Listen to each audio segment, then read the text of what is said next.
Hey everyone, and welcome to another edition of Seriously Risky Business, the podcast we do here at Risky Biz HQ, which focuses on public policy and intelligence and cyber and all of that good stuff.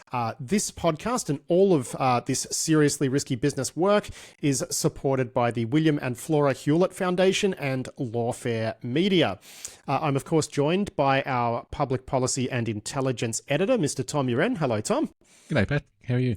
Good. And we've just been through your newsletter that you write every week, which people can find at news.risky.biz. And, you've written up a few things here. And the first, you've used a report from the security company Sequoia as a starting point for this one. But you're taking a look at which agencies in China are doing what. And, you've kind of pointed out that the PLA, the People's Liberation Army, which used to be a huge player in, Chinese cyber operations, we don't really know what they're up to these days, and that is not necessarily a wonderful thing. I thought this report was interesting because it takes this big picture overview of kind of everything that's happened in Chinese cyber for 30 years. So it's not a huge report, so it obviously summarizes a lot of things, but it really pointed out to me that just nobody in the public sphere really talks about the PLA all that much anymore.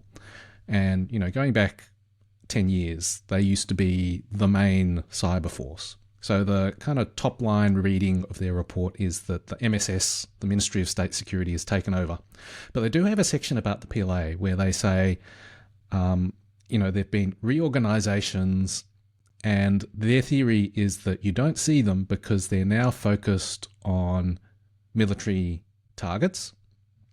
Those targets you tend to try and be more covert because they're, at least notionally, they're harder targets, and you would really like to stay on them and have long-term persistence. So there's these drivers to be more stealthy.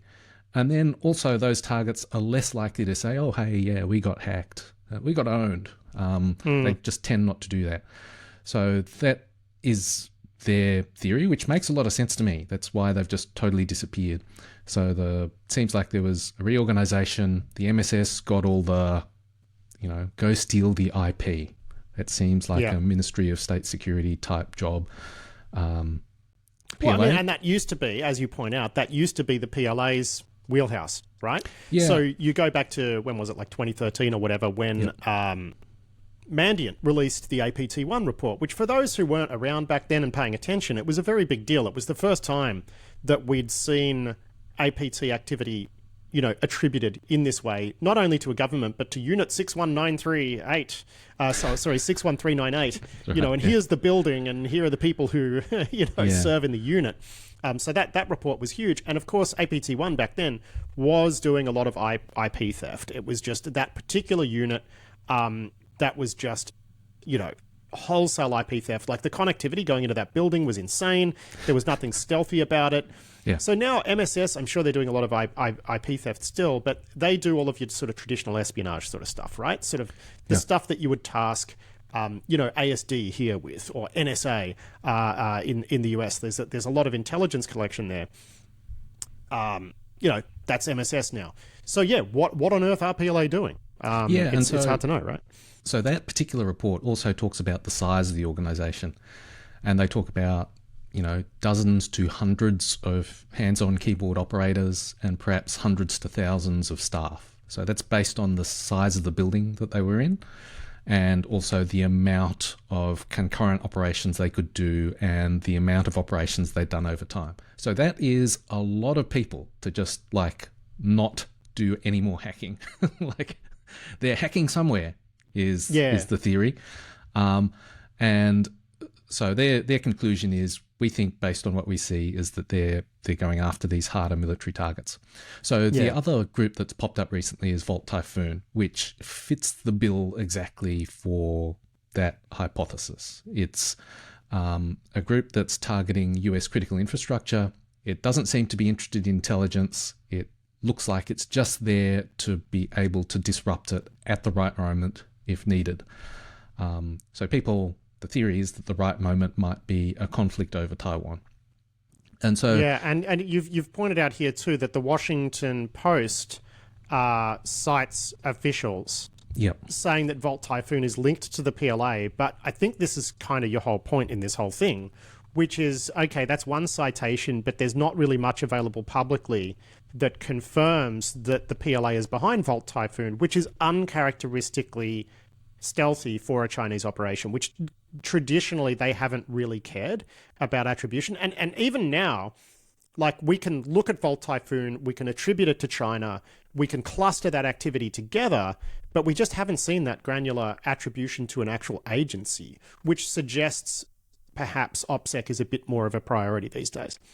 Yeah, so it seems like OPSEC is a priority, and there may also be reasons why Western officials don't want to attribute it. We don't want to give away how much we actually know. That's possible as well. So there's several potential dynamics. Normally people in the private sector can fill in those gaps as well, right? Yeah. So, I mean, it's one thing for the US government to say, well, we're not going to attribute this to, a particular organization, but you can bet dollars to donuts that people at places like Mandiant are trying. Yeah. So I think one of my points is that when you've got an organization as large as Unit 61398, that was just one of the PLA units that does cyber operations, and they disappear, and then it seems like they're refocused on potentially destructive stuff. That's a reason to worry. Yeah. I mean, APT1 were kind of junk hackers, though, right? Like, that's one thing. I think, when you look at the scale of something like APT1, it was so huge. Volt Typhoon, very prolific, not as big. I mean, APT1 was huge. So it's almost like, I wonder if it's the same people, or if it's like a scaled down but more seriously tasked function now within the PLA. But the whole point is we don't know. Yeah, well, that was 10 years ago. So you can imagine that there's been a lot of learning since then, and whether or not it's the same group, I think they were willing to invest a lot of people back then. I don't think it's fewer people now, would be my guess. And if they're doing more stealthier stuff, it's still a lot of stuff, potentially. Yeah. Now, look, another thing that you've written about this week is that people going after ODAs is the new normal. We're seeing just so many more attacks targeting, particularly like the sorts of devices you find at a network edge. With ODA, that is just now workaday, which is extremely not great, I would say, because this is a very difficult problem to solve. Yeah, so there's two pieces of news, really, that are relevant to this. The Five Eyes cybersecurity authorities said there's this noticeable trend over the last year where most of the most exploited vulnerabilities were initially 0 days. So their language around it is very tortured, because the way I take that to read is that there's a vulnerability, it's first exploited as a 0 day, and then when it becomes public, people just jump on it as quick as they can. People, malicious actors. And so I think the thing is, though, and sorry for cutting your flow there, I mean, in the case of the Palo Alto networks bug you're talking about here, people jumped on it before it was necessarily public, I thought, didn't they? Or there's plenty of ODA actually being used as ODA. Yeah. I think there's two things. I think that actors are more willing to just go big early, and then as soon as it becomes public, other actors are investing in getting a hold of it quickly and also going big. And so that I argue that it makes it very hard for organizations to patch and keep up. And so the advice in the advisory is if you're an end user organization, you just need to be sort of poised to patch at any instant. And then there's a Palo Alto firewall bug this week. And the problem with that is that Palo Alto didn't know what the bug was. So there was a report that it had been sold on a forum somewhere. And so everyone's just waiting with bated breath, I guess, to figure out what is the bug, and then it's a race to patch it. But until you know what it is, of course, you can't do anything. And so that advice it's definitely good advice, but there's a limit to how effective it can be, because there's always this gap. I think it's terrible advice because, the whole thing that we're discussing right now is that people are using bugs before there are patches available for them. And I think, the better advice is to really consider what you want to expose to the internet. Like I had that interview with the CISO from Sophos recently about the work that they did, the sort of counter espionage work that they did against Chinese APTs that were targeting their products. One thing that actually was I had a chat with Ross like before and after the interview. It didn't actually make it into the interview. But they have... So the feature that people were targeting is a feature that Sophos never intended for their customers to make available on the internet in the first place. Right. But then when COVID happened, a lot of people just opened up these management interfaces to the internet. But the really interesting thing he said is that you could do the same type of management via Sophos's cloud services, which would not have exposed people in the same way. So it's like a cloud style login with MFA and whatever. It doesn't involve, exposed ports on the device. It's just a much more secure way of doing it. But people don't configure it that way because they want to manage their own thing. They don't quite trust the cloud. Right. So, there are things that people can do here, like firewalling selectively vulnerable devices and things that are going to get them, much further than, we should just patch faster. So I don't like that advice at all. Yeah, so to be fair, in the advisory, there is other advice about opening up specific IP addresses or allowing specific IP addresses and stuff like that. I guess my point is you're just on a hiding to nothing, though, if you're relying on patching. And so... my suggestion is just that maybe we should expect companies to go out and buy those bugs, and so that they, can figure out what the potential exploit is and fix it. And I liken it to a sort of a bug bounty. Like if you squint really hard, there's actually no evidence that whoever was selling the exploit has done anything illegal. Yeah, and it also provides a monetary incentive for companies to actually release secure products in the first place. And it's not like paying a ransom because nothing's happened yet. So, I think you can sort of squint quite hard, I admit, and just imagine that it's like a bug bounty where the price is set by the black market. So it's very capitalist. Yeah, so that's the interesting thing, right? Which is, are companies going to be prepared to pay black market rates for a bug like this? I don't know how much it's sold for, but yeah, you can kind of... So there is a problem with that though, right? Which is people who are operating in sanctioned places. Yep.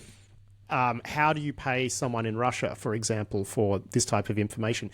I will pull you up on one thing, though. You said that there's no evidence this person did anything illegal. Selling ODay to criminal types for criminal purposes, I'm pretty sure, will get you some form of charge, right? Like it is very different to a bug bounty.